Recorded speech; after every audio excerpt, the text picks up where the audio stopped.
खुले आसमान के नीचे और नदी के किनारे रहना भला किसे नहीं पसंद आएगा? आपको पसंद नहीं आएगा, लेकिन बिहार की खास तौर पर बात करें और उत्तर बिहार की अगर स्पेशली बात करें तो यहाँ नदी के किनारे रहना लोग अभिशाप मानते हैं। अभिशाप इसलिए मानते हैं क्योंकि हर साल उत्तर बिहार में बाढ़ आती है और अपने साथ लेकर आती है तबाही। तो आज हम ऐसे ही एक गांव में जा रहे हैं जो वैशाली जिले में है और नाम है खजांचक उस गांव का, जहां पर लोग हर साल बाढ़ की विभीषिका झेलते हैं। उनकी जो जीवनी है वो तबाह होती है और इस पानी के बीच वो लोग कैसे रहते हैं, रोजमर्रा के कार्य को कैसे करते हैं, इन तमाम चीजों पर आज हमारा ध्यान होगा। हम उन लोगों के बीच चलेंगे, उनके दुख दर्द को समझेंगे। तो हम ऐसे ही एक गांव में चल रहे हैं जो वैशाली जिले में है, लालगंज प्रखंड है ये, और वहां देखते हैं कि लोग क्या कर रहे हैं बाढ़ में। और सबसे पहले तो मैं बता दूं कि नदी के तीरे तीरे कार्यक्रम में आपका बहुत बहुत स्वागत है। हमारे इस कार्यक्रम का नाम नदी के तीरे तीरे है और वो इसलिए है क्योंकि हम बिहार में जो भी जगह जहां पर बाढ़ की विभीषिका आती है उन तमाम जगहों पर चलेंगे, कवर करेंगे, देखेंगे कि लोग कितने परेशान हैं, कैसे वो जीवन गुजर बसर करते हैं। तो बस शुरू करते हैं हम अपनी इस यात्रा को। एक नाव पर हम लोग सवार हैं और यहीं से शुरू होगी वो यात्रा, यानी कि नदी के तीरे तीरे। और आपके साथ मैं हूं रितेश मिश्र। तो यहाँ पर इस गांव के कुछ लोग हैं जिनके साथ हम इसी नाव पर सवार होकर आगे बढ़ रहे हैं। सबसे पहले तो बताइए क्या नाम है आपका? हिमांशु शुक्ला। हिमांशु जी, आपके गांव में हम आए हैं, लगातार हम लोग कवर कर रहे हैं बाढ़ को लेकर। कितनी परेशानी होती है हर साल जब बाढ़ का पानी आपके गांव में भरता है?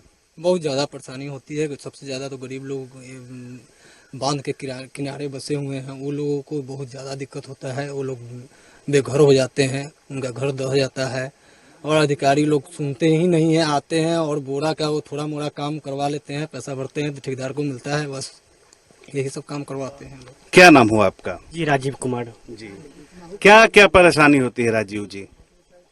परेशानी सर, जहाँ तक ये लोग अभी कोरोना महामारी से यहाँ पे लड़ रहे हैं और दूसरी आफत यहाँ पे बाढ़ की मंडराई हुई है। बांध साइड से जितने भी घर है वो बाढ़ आते हैं वो बेघर हो जाते हैं। एक एक दाने के लिए तरसने लगते हैं, खाने के लिए तरसने लगते हैं, नहीं वो चूल्हा की व्यवस्था हो पाता है और इससे वो लोग काफी त्राहिमाम हो जाते हैं। तो देखिए, भाई का साफ तौर पे कहना है कि हर साल, ये कोई एक साल की बात नहीं है, ये नियति बन चुकी है इनकी, क्योंकि हर साल यहाँ पर बाढ़ आती है। और ये गंडक नदी है, आप देख सकते हैं कि किस तरह से गंडक नदी की ये जो धारा है वो उफन रही है। अंदाजा लगाना आपके लिए मुश्किल नहीं होगा कि जो गांव इस नदी के किनारे हैं, इस गंडक नदी के किनारे हैं, और जो लोग जिनका घर इस नदी के किनारे है, वो कितनी परेशानी में जीते होंगे। देखिए, नदी का काम है बहना, प्राकृतिक चीज है, वो बहेगी ही और उसका बहना भी काफी अच्छा होता है। लेकिन जब ये विभीषिका बन जाए तो ये काम होता है प्रशासन का, ये काम होता है सरकार का, वो लोगों को राहत पहुंचाए। अगर बाढ़ आती है तो उसके लिए इंतजाम करना इन्हीं सियासतदानों का काम है। लेकिन यहाँ पर भी क्या होता है, राजनीति होती है और राजनीति के भेंट चढ़ते हैं आप जैसे लोग, हम जैसे लोग। और ये आप देख सकते हैं, ये इस नदी के किनारे ये फसल भी है, फसल पे भी काफी प्रभाव पड़ता है। अच्छा, आप लोग तो किसानी भी करते होंगे। बाढ़ जब आती है और बाढ़ चली जाती है, उसके बाद कितनी तबाही होती है? उसके बाद बहुत तबाही होती है, मतलब कि पूरा फसल बर्बाद हो जाती है हम लोगों का, सब सारा पैसा नुकसान हो जाता है जी। तो देखिए, सिर्फ ये परेशानी नहीं है, रोजी रोटी से लेकर हर चीज परेशान करने वाला होता है।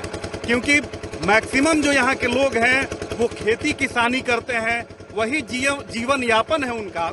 लेकिन दिक्कत ये है कि जब बाढ़ का पानी उतर के जाता है तो फिर खेतों में क्या बचता है? खेतों में सिर्फ बचता है तो कीचड़ बचता है, बालू बचता है। और अगर आप गांव में रहे होंगे, गांवों से आपका सरोकार है, तो आपको ये बखूबी पता होगा कि बालू वाले और कीचड़ वाले खेत में जो फसलें होती हैं वो बर्बाद हो जाती हैं। तो ये उत्तर बिहार के लोगों की ये नियति बन चुका है, ये उनका यही दुर्दशा हो रहा है। हर साल लोग परेशान होते हैं क्योंकि बाढ़ हर साल आती है, सियासत खूब होता है, लेकिन कहावत वही होती है ढाक के 3 पात वाली। क्योंकि सरकार है, सरकार सिस्टम पर आरोप लगाती है, नेपाल पर भी आरोप लगता है कभी कभी, और जो विपक्ष है वो भी कुछ करती नहीं है। विपक्ष का काम भी है सिर्फ सरकार को कोसना, और इन सबके बीच अगर कोई पिसता है तो वो इन जैसे लोग हैं, आम लोग हैं और इन गांवों के लोग हैं। एक हम नजारा आपको दिखाना चाहेंगे कि एक तरफ तो पानी है, बाढ़ का पानी है, गंडक नदी जो है वो उफान पर है, और दूसरी तरफ देखिए कि इस पानी के बीच एक पेड़ के ऊपर आग लग गया है। अब ये आग कैसे लगी है ये तो हमें नहीं पता, लेकिन इसी को कहा जा सकता है कि प्रकृति का आपदा यही है, प्रकृति की मार यही है। क्योंकि अगर हम प्रकृति से खिलवाड़ करेंगे तो कहीं पानी की विभीषिका झेलनी पड़ेगी और कहीं इस तरह से आग का तांडव देखने को मिलेगा। आपको हम दिखाना चाहेंगे कि किस तरीके से इस फूस की झोपड़ी में लोग रहते हैं। नदी की धारा आप देख सकते हैं कि कितनी तेज धारा है इस नदी की। अगर आप इसमें पड़ेंगे तो क्या होगा आपका अंदाजा लगाना मुश्किल नहीं है। अब आप अंदाजा लगाइए, सोचिए कि इस बाढ़ के पानी में ये लोग कैसे रहते होंगे, जो दैनिक जो क्रियाक्रम होता है वो कैसे करते होंगे।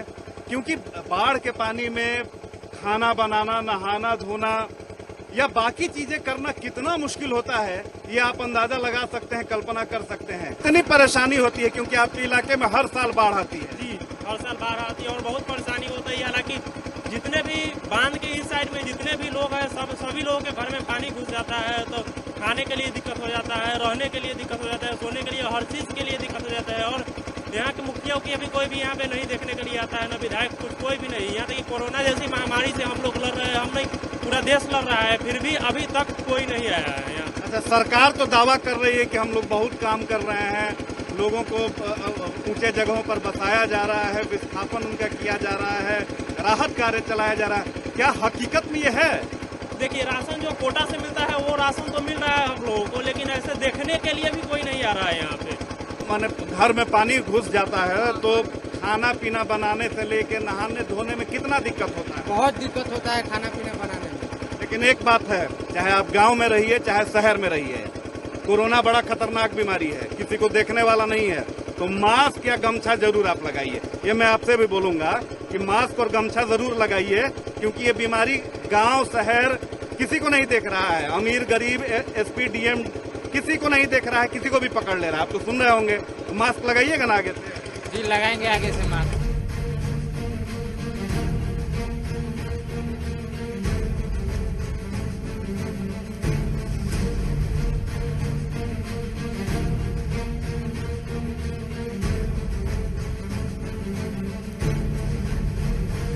तो अब हम चलते हैं गांव के उन घरों में जहां पर बाढ़ का पानी लगा हुआ है और इसी पानी में लोग अपना जो काम है वो कर रहे हैं। कितनी मजबूरी होगी आप समझ सकते हैं, और जब तक तस्वीरें आप नहीं देखेंगे आपको अंदाजा नहीं लग सकता है कि कैसे लोग यहाँ पर अपना जीवन यापन करते होंगे, कितनी मजबूरी होती होगी। देखिए, एक फूस का घर है, इसमें पानी लगा हुआ है। आप अंदाजा लगाइए कि पानी लगा हुआ है इस घर में, इसी में सोना, इसी में खाना, इसी में बाकी सारे काम करना, और इसमें सांप भी आते होंगे, बिच्छू भी आते होंगे और बाकी चीजें भी आते होंगे, कीड़े मकोड़े आते होंगे। कितने परेशान होते होंगे लोग। किसका घर है ये? क्या नाम पड़ी? रेखा जी। कितनी परेशानी होती है? बहुत परेशानी होता है, पानी की दिक्कत होता है ना, ये लेके बहुत दिक्कत है। बलैया सके लेके बांध पर रहते हैं, यहाँ पर सब जैसे जुड़ता है ऐसे खाता है आदमी। ऐसे अभी दिक्कत हो जाता है कि पानी के लिए, सोने के लिए भी दुख हो रहा है। देखिए क्या परेशानी है। यहाँ पर घर के बाहर ये लोग खाना तो चलिए जैसे तैसे बना लेते हैं, लेकिन सोना तो घर के अंदर ही है। आप आइए रेखा जी, एक बार फिर से आपसे बात करेंगे। सोने में कितने बच्चे हैं आपके? 3 बच्चा है। ठीक है, कितना बड़ा बड़ा है? एक बड़ा इतना बड़ा है, एक लड़की इतना बड़ा है, एक लड़का इतना बड़ा है। सब इसी घर के अंदर सोता है? हाँ, ये है। डर नहीं लगता है क्या है कि पानी भरा हुआ है? और देखिए एक बात मैं आप लोगों को बता दूं कि ये स्थिति तब है जब पानी थोड़ा कम हुआ है, और कम इसलिए हुआ है क्योंकि 2-4 दिनों से बारिश यहाँ पे नहीं हो रही है। अगर बारिश होती तो आप अंदाजा लगा सकते हैं कि पानी का जो लेवल अभी थोड़ा कम आपको जो दिख रहा है ये और भर जाता। बारिश जब होला तो जब बारिश होने लगती है कितनी परेशानी होती है? बारिश लगता है ज्यादा परेशानी होता है, पीछे भी पानी आ जाता है, वो भी घर में आ जाता है। कौन है विधायक जी आपके, मुखिया जी कुछ आते हैं कभी? क्योंकि सरकार तो बहुत सारी योजना चला रही है, राहत कार्य भी पहुंचाया जा रहा है, लोगों का विस्थापन भी कराया जा रहा है, पक्का मकान। अच्छा ये देखिए, ये फूस का मकान है, पक्का मकान नहीं मिला है आपको। तो ये देखिए, ये है ग्राउंड रियलिटी गांवों की। और ये जो गांव है ये सिर्फ इसकी कहानी नहीं है, बहुत सारे गांव ऐसे हैं जहां पर सरकार जो है वो योजना बनाती है, योजना वहां तक पहुंचती भी है, लेकिन जो वहां के जो लोकल जो नेक्सस होता है, यानी वहां के जो मुखिया हुए, सरपंच हुए, उनके बीच बंडर बाट होती है। और जो मकान मिलना चाहिए इनको, वो किसी और के नाम पे, उसका पैसा क्या होता होगा आपको ये पता होगा। मकान नहीं मिला है आपको। कभी बात की है विधायक जी से, यहाँ के अधिकारी से, अफसर से, बीडीओ से, सीओ से? सबसे बात करते, कोई भी आधार मांगते थे, कोई प्रूफ ही नहीं देते हैं। तो ये है गांव की असल तस्वीर, जहां पर लोग परेशान हैं। दावे तो नेताजी लोग बड़े बड़े करते हैं, लेकिन मैंने पहले भी कहा कि वादे हैं, वादों का क्या नाम पड़ी? जिंदा राय। अच्छा, जिंदा राय। कितना परेशानी बा? परेशानी तो बहुत है कि हम लोग खाना बाहर मर रहे हैं दाहर से। घर में पानी घुस गया है जी, घर में पानी ढुकल है, और माल जाल बिलल्ला भेल है, जनही तनही छोड़ा हुआ है, चल रहा है। इंजाम करने ला सर हम लोग दौड़ते दौड़ते थक गए, लेकिन वो लोग जब जीत के जाता है तो हम लोग के पूछने नहीं आता है। देखिए, तो बिल्कुल सही बाबा बोल रहे हैं कि जब चुनाव होता है तो फिर यही जनता जो है वो जनार्दन हो जाती है, मालिक हो जाती है। लेकिन जैसे ही चुनाव खत्म हो जाता है, फिर नेताजी काहे के लिए पलट के यहाँ पे आने जाए, फिर 5 साल बाद ही दर्शन होता है। लेकिन दोषी आप लोग भी हैं। और मास्क जरूर, चाहे गमछी बांध के रखिए, कोरोना फैला हुआ है, बड़ा खतरनाक बीमारी है। आप आइए, उठिए। क्या नाम पड़ेगा? सुखू सानी। क्या दिक्कत है? ये परेशान है, दाहर में घर द्वार दहायल है, कोई देखे सुनने वाला है ना। तो ये देखिए क्या परेशानी है। ये मिट्टी का घर है, यहाँ पर कैसे भी ये फूस का जो है झोपड़ी ये लोग लगा के हैं, और इसी में जो कपड़े लत्ते हैं वो सब टांग टूंग के रखे हुए हैं। इधर आइए, आप इधर थोड़ा आ जाइए, बस यहीं रहिए, यहीं रहिए, यहीं रहिए एकदम। तो मैं आया था बाढ़ को कवर करने के लिए कि हाँ, बाढ़ में कितनी परेशानी है आप लोगों को, लेकिन सबसे बड़ी बात है कि यहाँ पे तो जो सुविधा आप लोग को मिलना चाहिए वही नहीं मिला है, घर मकान भी नहीं मिला हुआ है। तो ये देखिए, ये हकीकत है। तो खाना पीना कैसे बनाते हैं? खाना पीना बनता है इसी पर, कहीं कहीं बन्नों पर रखे, चाहे इसी जगह बगल में सुखला पर रखे, यही ढंग से बनता है। दूसरा को डर नहीं लगता है कि भाई नदी है, उफन रही है, गंडक नदी जो है, कि एकाएक कहीं पानी आ जाए, आदमी उसमें दह जाता है, बह जाता है? ठीक है, तो उसमें तो वही बन्ना पर गुजारा करते हैं हम लोग। वही बांधने पर एक कुछ चट्टिया खटिया कुछ बिछा करके रह जाते हैं। हर साल यही होता है? हर एक साल तो पर नहीं आया था। पिछले साल नहीं आया था, लेकिन फिर इस बार आ गया। साल आया था, फिर भी हम किया गया है। खाली काम पड़ता है तो आ जाता है, उसके बाद नहीं, कुछ वो नहीं करता है। हम लोग का तरह राशन भी कार्ड नहीं। तो इस बार एक और बात बोल रहे हैं, इस बार आए, चुनाव होने वाला है बहुत जल्दी, तो जरूर पूछिएगा कि वोट हम दे रहे हैं और काम कौन करेगा, पूछिएगा ना? पूछेंगे नहीं। चलिए, तो बातों का सिलसिला लगातार जारी है नदी के तीरे तीरे में। क्योंकि बातें काफी लंबी हो गई हैं, तो ब्रेक तो यहाँ पर लेना ही पड़ेगा। तो रुकते हैं एक छोटे से ब्रेक के लिए।